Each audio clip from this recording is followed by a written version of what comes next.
Salam sejahtera, keterampilan empati mengasah kemahiran mendengar. Konsep keterampilan empati merujuk pada kemampuan seseorang untuk memahami dan merasai perasaan, pemikiran serta pengalaman individu lain. Aspek penting dalam keterampilan empati termasuk memberikan perhatian yang ikhlas kepada orang lain, mampu merasai dan memahami perasaan mereka, menahan diri daripada sikap menilai dan menyatakan sokongan secara emosi. Penggunaan bahasa dan ekspresi yang menunjukkan pemahaman dan kepedulian serta tindakan konkret yang menunjukkan perhatian juga merupakan unsur-unsur penting dalam mengasah keterampilan empati. Konsep pertama dalam keterampilan empati ialah kemampuan memberikan perhatian yang ikhlas kepada orang lain. Ini melibatkan tumpuan sepenuhnya pada individu yang sedang bercakap, menghapuskan segala gangguan dan menunjukkan ketarikan yang ikhlas terhadap apa yang mereka sampaikan.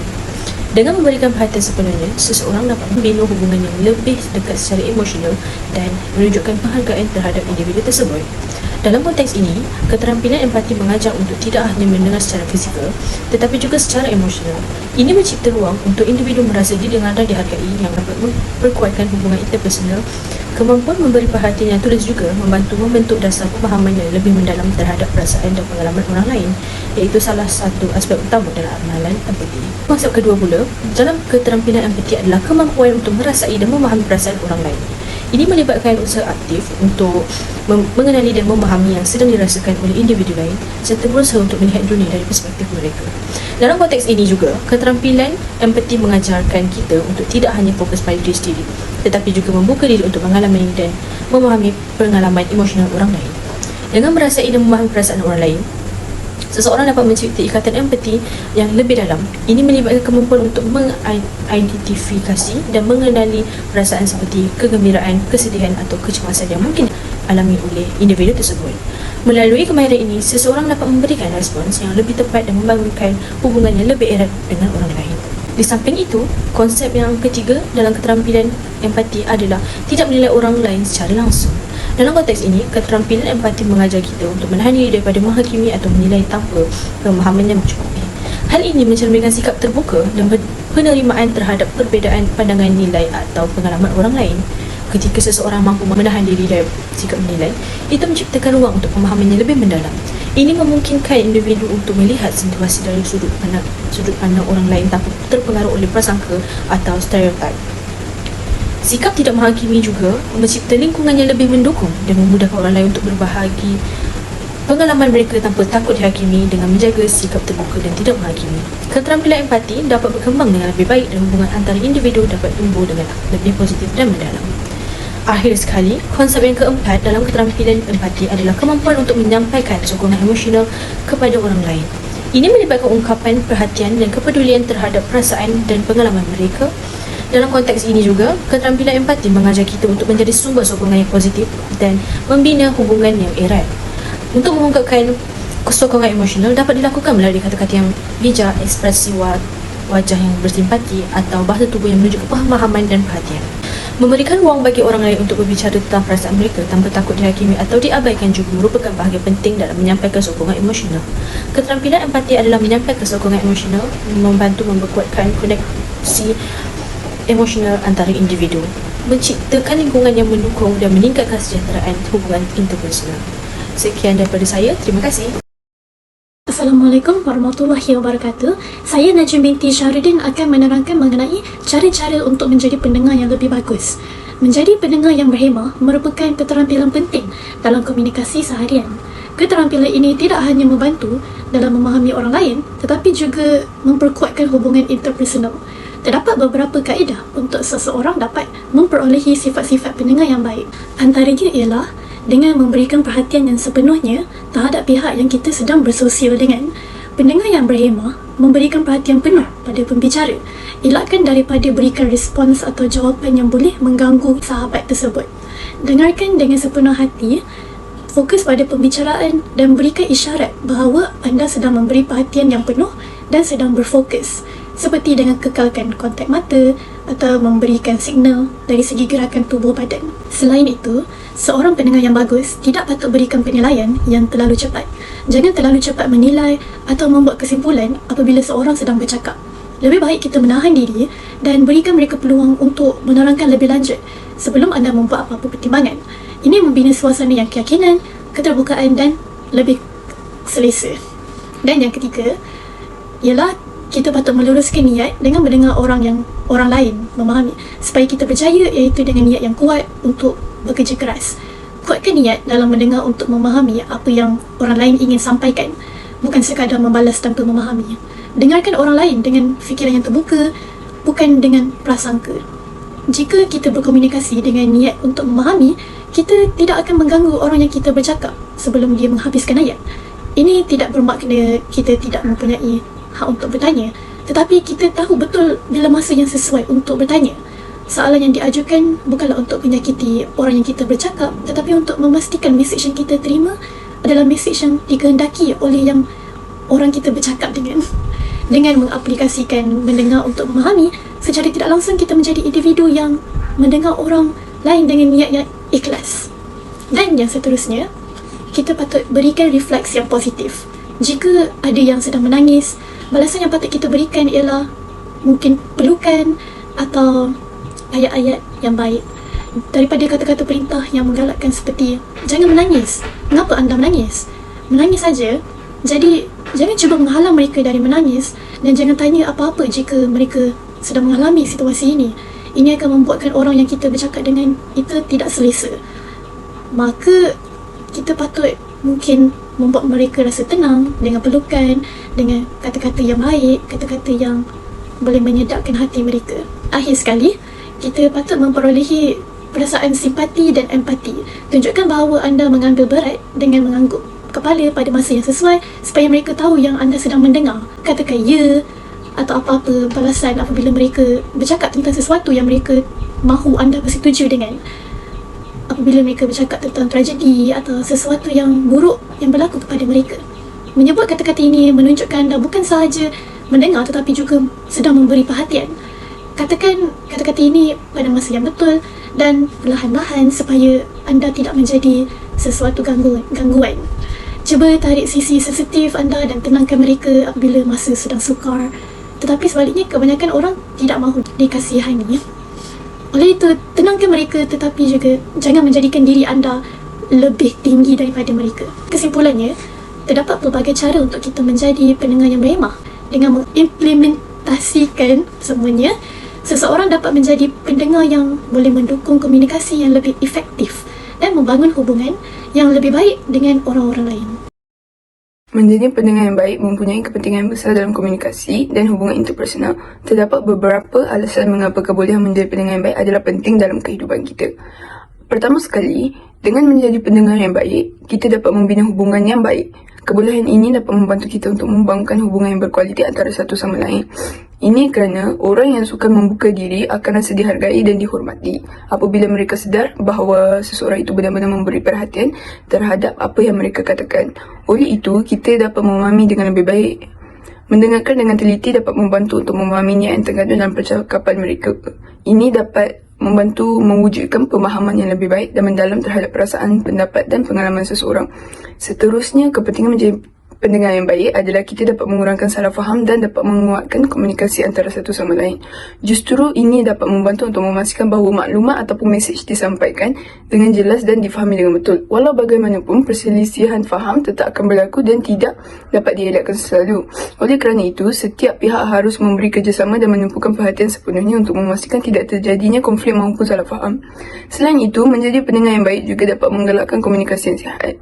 Dengan ini, kita dapat memberi ruang kepada orang yang sukar untuk membuka diri untuk berkongsi pada bila-bila masa saja dan supaya mereka tahu bahawa mereka didengari dan akan diberikan sepenuh perhatian. Dengan cara lain juga, kita dapat meningkatkan keterampilan sosial. Keterampilan sosial adalah aspek yang penting dalam kemahiran sosial. Ini dapat membantu kita untuk berinteraksi dengan orang lain secara lebih efektif dalam pelbagai situasi.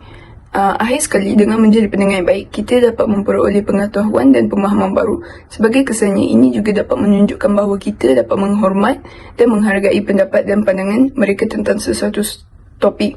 Konklusinya, kita dapat menunjukkan empati terhadap situasi, pengalaman atau perasaan mereka yang juga boleh meningkatkan ikatan emosional. Kemahiran menjadi pendengar yang baik dapat membangunkan hubungan yang sihat kerana ia melibatkan banyak kesabaran, perhatian dan kebolehan untuk menunjukkan kepedulian terhadap orang lain. Assalamualaikum dan selamat sejahtera. Topik kepimpinan dalam kemanusiaan memimpin dengan teladan merangkumi konsep-konsep seperti keadilan, empati, integriti dan keteladanan. Isu-isu ini boleh dihuraikan dengan lebih mendalam bagaimana seorang pemimpin yang efektif harus memimpin dengan teladan, memberi inspirasi dan menjaga kesejahteraan manusia. Konsep pertama dalam konteks kemanusiaan ialah keadilan, di mana ia memainkan peranan penting untuk mencipta persekitaran yang inklusif dan adil. Pemimpin yang menerankan nilai-nilai kemanusiaan ini haruslah berjaga-jaga dan sedar bahawa setiap keputusan yang diambil adalah berdasarkan prinsip-prinsip keadilan.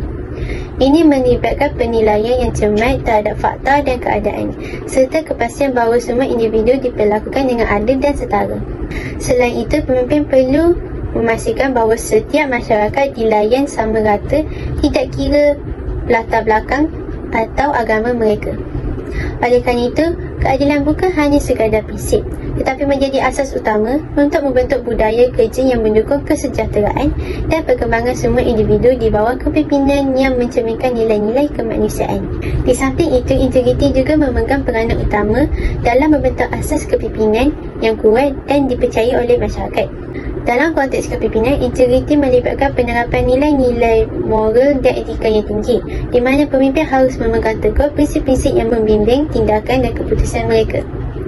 Kejujuran dan keterbukaan menjadi landasan dalam membangun hubungan yang sihat dan berlanjutan di antara pemimpin dan masyarakat. Jika pemimpin yang mempraktikkan integriti dijadikan contoh kepada masyarakat, ia dapat menginspirasikan kepatuhan terhadap standard etika yang tinggi. Jadi, ia dapat menciptakan budaya kerja yang jujur dan tulus. Demikian, integriti bukan hanya menjadi prinsip kepimpinan, melainkan juga menjadi tiang yang kukuh untuk memperkuatkan asas kepercayaan di antara masyarakat.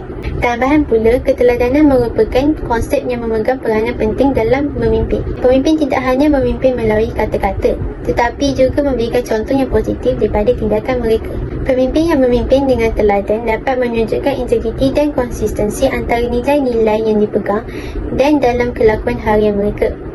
Melalui tindakan tersebut, pemimpin mampu memotivasi dan menginspirasikan masyarakatnya untuk mengikuti jejak kebaikan dan kecemerlangan. Keteladanan bukan hanya kata-kata kosong, tetapi ia adalah demonstrasi kepada pemimpin yang memiliki komitmen yang kuat terhadap nilai-nilai yang mereka terap. Dan hal ini merangsang perkembangan positif dalam budaya kerja dan prestasi individu secara keseluruhan. Dengan menjadi sumber inspirasi, pemimpin yang memimpin dengan teladan dapat menciptakan asas yang kukuh untuk pertumbuhan dan kejayaan bersama-sama. Akhir sekali, melalui penerapan prinsip-prinsip ini, pemimpin dapat membentuk budaya organisasi di mana nilai-nilai kemanusiaan diutamakan, menciptakan persekitaran kerja yang positif, memimpin secara teladan yang menginspirasi, dan masyarakat dapat berkembang secara holistik. Kepimpinan yang memimpin dengan teladan dapat menjadi pendorong positif bagi perubahan yang berarti dalam masyarakat. Itu sahaja daripada saya. Terima kasih. Bertemu kembali. Bagaimanakah seseorang pemimpin yang efektif memimpin dengan teladan, memberi inspirasi dan memperjuangkan kesejahteraan manusia? Setiap isi tersebut akan dijelaskan dengan lebih terperinci. Pemimpin yang efektif mestilah menunjukkan bahawa mereka konsisten dalam menerapkan nilai-nilai murni. Ini tidak hanya meliputi keputusan besar, tetapi juga tindakan sehari-hari yang mencerminkan integriti dan kejujuran. Konsistensi ini memberikan asas kuat untuk membangun kepercayaan dalam kumpulan atau organisasi. Dengan menunjukkan nilai-nilai yang konsisten, pemimpin mencipta persekitaran di mana anggota kumpulan berasa yakin bahawa pemimpin mereka akan selalu bertindak sesuai dengan keyakinan dan prinsip yang mereka sampaikan. Seterusnya, ketulusan ialah kunci utama dalam kepimpinan yang efektif. Berkomunikasi secara terbuka mengenai keputusan dan tujuan organisasi menciptakan kepercayaan di antara anggota kumpulan. Pemimpin yang tulus tidak hanya berkongsi informasi yang baik, tetapi juga menyampaikan informasi yang mungkin sulit atau tidak menyenangkan. Dengan melakukan hal ini, mereka menunjukkan kejujuran dan keberanian dalam memimpin. Keberanian untuk berbincang secara terbuka tentang halangan akan membantu menerapkan kepercayaan anggota kumpulan kerana mereka berasa dihargai dan diberikan pemahaman yang lebih baik tentang arah organisasi. Kemudian, pemimpin yang memberi inspirasi tidak hanya memiliki pandangan tentang masa depan tetapi juga mampu merumuskannya dalam visi yang jelas dan komprehensif. Visi ini tidak hanya memfokus pada tujuan organisasi tetapi juga meliputi impak positif yang ingin dicapai dalam masyarakat atau persekitaran mereka. Kemampuan untuk menyampaikan visi yang jelas dapat meyakinkan dan memotivasi orang lain untuk bekerjasama dalam mencapainya. Ini kerana sebuah visi yang jelas memberikan arah dan tujuan yang bermakna. Kemampuan komunikasi yang bagus ialah salah satu aspek penting dalam kepimpinan yang memberi inspirasi. Pemimpin harus dapat menyampaikan visi dan tujuan dengan jelas, baik secara verbal maupun melalui komunikasi non-verbal. Ini melibatkan kemampuan untuk mendengar dengan empati, menyampaikan pesanan dengan jelas dan memilih kata-kata dengan bijak. Pemimpin yang dapat menginspirasi melalui komunikasi mampu melahirkan ikatan emosional dengan anggota kumpulan, memotivasi mereka untuk memberikan yang terbaik dan mengatasi rintangan bersama-sama. Komunikasi yang bagus tidak hanya menyampaikan informasi tetapi juga mencipta hubungan dan semangat kolaborasi di antara anggota kumpulan. Pemimpin yang memperjuangkan kesejahteraan manusia tidak hanya fokus pada kepentingan organisasi tetapi juga aktif terlibat dalam komuniti di sekitarnya. Mereka mendengar dan memahami keperluan masyarakat, membina hubungan yang kuat dan mengenal pasti masalah-masalah yang memerlukan perhatian. Melalui kolaborasi dengan komuniti, pemimpin mencari penyelesaian lanjut, menggabungkan kebijaksanaan lokal dan sumber daya yang ada. Keterlibatan komuniti bukan hanya tindakan simbolik, tetapi menunjukkan komitmen yang mendalam untuk meningkatkan kesejahteraan manusia secara keseluruhan. Dengan menggabungkan pemahaman mendalam tentang keperluan masyarakat dengan tindakan nyata, pemimpin menciptakan impak positif dan berlanjutan di luar batas organisasi mereka. Kesimpulannya, seorang pemimpin yang efektif yang memimpin dengan teladan membangun asas etika dan integriti yang konsisten diterapkan dalam setiap tindakan sehari-hari. Dengan visi jelas dan kemampuan komunikasi yang bagus, pemimpin memberikan arah dan inspirasi kepada kumpulan, membentuk semangat kolektif untuk mencapai tujuan bersama. Pemimpin yang memperjuangkan kesejahteraan manusia juga haruslah aktif dalam mewujudkan persekitaran selesa dan positif pada masyarakat. Dengan merangkumi semua elemen ini, pemimpin efektif menciptakan impak positif yang mencapai lebih dari sekadar kejayaan organisasi menjadi tonggak kesejahteraan dalam masyarakat. Sekian sahaja daripada saya. Assalamualaikum dan salam sejahtera. Saya Farah. Kembali lagi. Apakah kepentingan menjadi pemimpin yang berperi kemanusiaan dan memimpin dengan teladan? Pemimpin yang menjalankan peranan dengan keperi kemanusiaan dan memberikan teladan yang baik memainkan peranan penting dalam pembinaan organisasi yang cemerlang dan berjaya. Dengan menjadi pemimpin yang berperi kemanusiaan dan memimpin dengan teladan dapat dilihat dalam beberapa aspek yang mempengaruhi keharmonian dan kejayaan pasukan. Pertama sekali, pemimpin yang berperi kemanusiaan memahami kepentingan membina hubungan interpersonal yang baik dengan rakyat.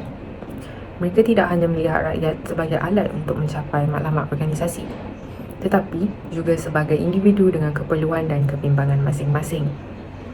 Ini dapat mencipta iklim masyarakat yang mesra dan memberikan kepastian kepada rakyat mengenai kepedulian dan sokongan pemimpin terhadap kebajikan mereka. Kedua, pemimpin yang memimpin dengan teladan memberikan contoh tingkah laku yang dihormati oleh rakyat sejagat. Mereka menunjukkan integriti, dedikasi dan nilai-nilai organisasi dalam tindakan harian mereka.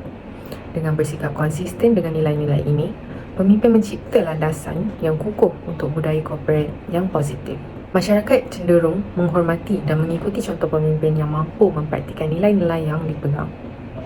Selain daripada itu, kepimpinan yang berperi kemanusiaan memupuk kepercayaan dalam masyarakat. Kejujuran dan keadilan dalam pengurusan konflik dapat membina kepercayaan di antara pemimpin dengan rakyatnya. Pemimpin yang memahami dan mengambil berat terhadap kebimbangan rakyat menunjukkan empati dan memberikan keyakinan kepada mereka iaitu rakyat bahawa setiap individu dihargai. Ini dapat membentuk asas yang kukuh dan kerjasama yang berkesan dalam mencapai matlamat bersama. Pemimpin yang memimpin dengan teladan dan berperi kemanusiaan juga memberikan inspirasi kepada rakan sekerja. Mereka membina semangat kerja dengan memberikan dorongan positif dan memotivasikan mereka untuk memberikan yang terbaik. Dengan menunjukkan tekad dan dedikasi dalam mencapai matlamat organisasi, pemimpin mencipta suasana yang membangkitkan semangat kejayaan. Kesimpulannya, menjadi pemimpin yang berperi kemanusiaan dan memimpin dengan teladan adalah penting untuk membina organisasi yang berjaya.